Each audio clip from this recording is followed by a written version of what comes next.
আমি আর মানিক কফি হাউসে বসে আড্ডা দিচ্ছি। আজ প্রায় 2 বছর বাদে আমরা একসাথে দেখা করছি। এই 2 বছর যে যার কাজে আমরা ব্যস্ত ছিলাম। ও থাকতো বোম্বেতে আর আমি চেন্নাইয়ে। কলেজ পাশ করার পর এটাই আমাদের প্রথম দেখা। অনেক পুরনো কথা আমাদের মনে আছে। মানিক হলো কলেজের প্রফেসর, সাইকোলজি বা মনোবিদ নিয়ে পড়াশোনা করেছে। আমি বললাম, তা নতুন কিছু রিসার্চ করলি? মানিক বলল, রিসার্চ? তা বলতে পারিস, একটা সম্পূর্ণ অন্য বিষয় নিয়ে, অনেকটা পুরনো হয়েছে। বললাম, তা কি বিষয়? মানিক বলল, তুই ভূত প্রেত বিশ্বাস করিস তো? বললাম, দেখ, নিজে চোখে তো দেখিনি, কিন্তু মানি। বলল, নরক চোখে দেখেছিস? বা নরকের রাস্তা? বললাম, নরকের রাস্তা মানে রাস্তা দিয়ে নরকে যাওয়া যায়?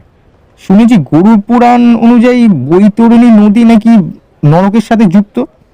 সেই নদী দিয়ে গেলে নাকি নরক আবার স্বর্গের রাস্তাও আছে, কিন্তু সে তো পুরাণের কথা। কিন্তু আজকের দিনে নরক কিংবা বৈতরণী নদীর কথা কেউ বিশ্বাস করে না, বিজ্ঞান তো নাই। মানিক বলল, ঠিকই বলেছিস, বিজ্ঞানের যুগেও কিন্তু তা সম্ভব। নরকের যে রাস্তা অর্থাৎ বৈতরণী নদী, সেটা আমি খুঁজে পেয়েছি, শুধু যাওয়ার সাহস হয়নি। জানি মৃত্যুর সময় তা একদিন দেখতে পাবো, কিন্তু আমার ইচ্ছা মৃত্যুর আগে স্বচক্ষে একবার সেই বৈতরণী নদীকে দেখা। সত্যিই কি সেই নদীর ওপর দিয়ে নৌকা করে প্রেতাত্মারা যায় নরক বা স্বর্গে? অবশ্য এই নিয়ে অনেক বিতর্কও আছে। বললাম, খুঁজে পেয়েছিস মানে? মানিক বলল, পেয়েছি, কিন্তু এখন আমি বলবো না সেটা। যদি দেখতে চাস তবে কাল আমার সাথে একটা জায়গায় তোকে যেতে হবে। বললাম, বেশ, তাই যাব, কিন্তু কখন তো বল। মানিক বলল, আজ রাতে জানিয়ে দিচ্ছি।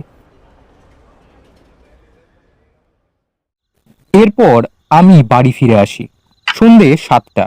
মানিক ফোন করলো, বলল, তুই আজ রাতে আমার বাড়িতে চলে আসিস। বললাম, কেন রে? বললি তো কাল।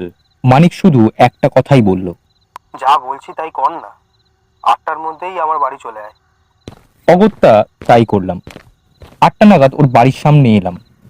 দেখি ও বাড়ির বাইরেই দাঁড়িয়ে। মানিক বলল, চল এবার। বললাম, এই তো বললি তোর বাড়িতে। মানিক বলল, আহ, চল না, আমার যেখানে ফ্ল্যাট আছে সেখানে যাব। অগত্যা তাই করলাম। কয়েক বছর আগে নিউ টাউনে ও একটা ফ্ল্যাট কিনেছিল, সেইখানেই আমরা এলাম। ঘড়িতে সময় তখন রাত 10টা। আজ আর আমরা বাড়িতে ফিরবো না, ওর ফ্ল্যাটেই আমরা দুজনে থাকবো। রাতের খাবার আমরা কিনে নিয়ে এসেছিলাম, শেষ করলাম সেটাকে। বেশ কিছুটা সময় কেটে গেল। সোফায় বসেছিলাম, কখন যে চোখটা বন্ধ হয়ে গিয়েছিল বুঝতে পারিনি। মানিকের ডাকে আমি তাকালাম। বলল, ওঠ, সময় হয়ে গেছে। আমি ভালোভাবে বসলাম। আলো ও নিভিয়ে দিল।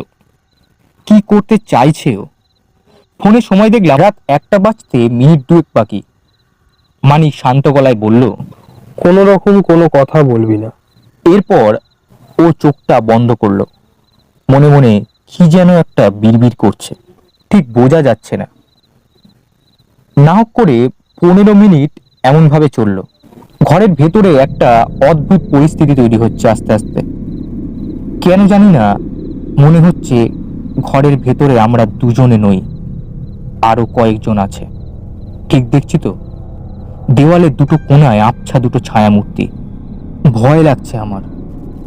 মানিক তাকালো, বলল, চুপ, ভয় একদম পাবি না, ওরা হলো জমের দুধ। আয় আমার সাথে। ভয়ে থরথর করে কাঁপছি আমি। মনে সাহস আনলাম। বাইরের দরজার দিকে আমরা এগিয়ে গেলাম। দরজার ফাঁক দিয়ে লাল আর হলদে আলো চোখে পড়ছে। বললাম, কিসের আলো রে? আর তাছাড়া বাইরে তো করিডোর। মানিক হাসলো, বলল, বাইরে এখন করিডোর নেই, দেখ তবে। মানিক দরজা খুলল, আর যা দেখলাম তা সত্যি একটা অদ্ভুত দৃশ্য। এ কোথায় আমরা? কত মানুষ এখানে! বাইরে আমরা বেরালাম, চারপাশের পরিবেশটা সম্পূর্ণ অন্যরকম। মানুষ লাইন দিয়ে এগিয়ে চলেছে। এ কি? ওই লোকটিকে তো আমি চিনি, আমাদের বাড়ির পাশেই থাকতো। দুদিন আগেই তো তিনি মারা গেছেন। আমার দিকে তাকালেন তিনি, হাসলেন। ওই মহিলাটাকে তো কোথায় যেন দেখেছি। হ্যাঁ হ্যাঁ, আমাদের অফিসের স্টাফ ছিলেন। সপ্তাহখানেক আগে তিনি বিষ খেয়ে আত্মহত্যা করেছিলেন। কিন্তু এরা এখানে কি করছে? মানিক বলল, এরা হলো মৃত ব্যক্তিরা রে। ওই দেখ, সবাই লাইন দিয়ে এগিয়ে চলেছে। সামনে দেখতে পাচ্ছিস? ওটাই বৈতরণী নদী। সবাই দেখ নৌকা করে পার হচ্ছে। আমরা একটু এগিয়ে গেলাম। সত্যি তাই, যারা নৌকো করে নদী পার হচ্ছে তারা কেউই যেন মানুষ নয়। তাদের সকলেরই মুখই যেন ফ্যাকাশে ধরনের, তাদের চাউনিও অন্যরকম। আমি যাদের দেখেছি তারা দেখলাম নৌকায় উঠে বসলো। সেই নৌকা দূরে এগিয়ে কোথায় যেন অদৃশ্য হয়ে গেল।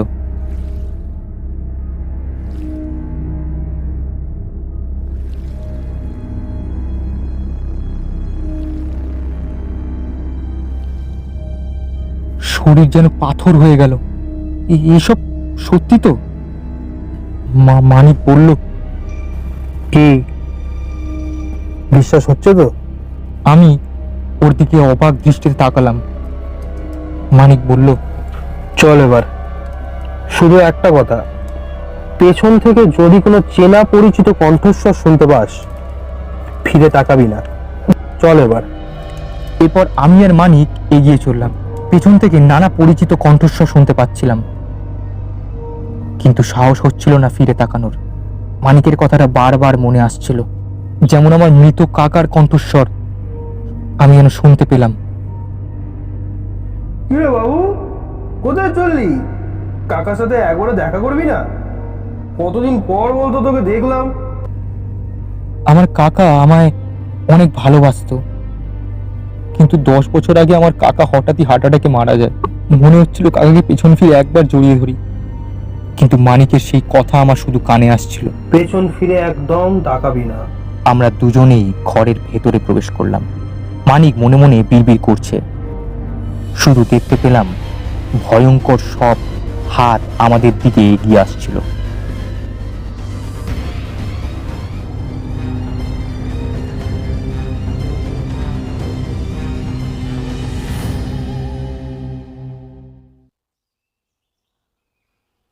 চোখ যখন খুললাম তখন দেখি বিছানায় আমি শুয়ে, আমার পাশে মানিক শুয়ে। পাখিদের কিচিমিচি শব্দ শোনা যাচ্ছে। ঘড়িতে সময় সকাল 6টা। মানিক আমায় দেখে উঠে বসলো, বলল, কিরে, ঘুম হয়েছে? মাথা নেড়ে শুধু হ্যাঁ বললাম। কালকের সেই দৃশ্য আমি এখনো ভুলতে পারছি না। মানিক বলল, কেমন দেখলি বৈতরণী নদী? কথাটা শুনে শরীরে একটা শিহরণ জেগে উঠল।